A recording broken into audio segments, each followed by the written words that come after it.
ნიკა გვარამია ერთი. ძალით ხო ვერ ვაიძულებ მაგალითად ლელოს რომ შემოვიდეს, მაგალითად გახარიას რომ შემოვიდეს.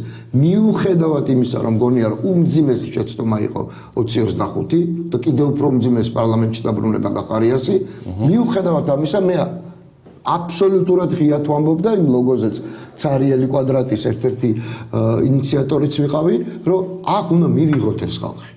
იმიტომ რომ ამ ტიპის გარჩევების დრო იქნება ბიძინა რომ წავა მე. ვერ ჩამოყალიბდნენ რომელი ურჩევნიათ. ცალსაკე შეუტიონ და მე გაერთიანდნენ თუ ერთად ჯერ გაერთიანდნენ მე დაგვამორჩონ. ხო, შეიგრიბნონ და გამოექანონ, ხო? ხო, ცალსაკე გამოექანონ, ძალიან საინტერესოა. რა ჯობია მართალ მოგწერეთ ვიფასო ტელემაყურებლებო, რა ჯობია მათთვის. მე მგონი ცალსაკე გამოექანონ მათთვის თუ ჩვენთვის? მათთვის. ცალსაკე გამოექანონ ჩვენ სულეთია. არა, ჩვენთვის რო გაერთიანდნენ. ბითუმან გაერთიანდნენ და აი კარგი დილემაა. ცალსაკე გამოექანონ თუ ჯგუფურად. ჯგუფურად. ჯგუფურად გამოექანონ. კი ბატონო.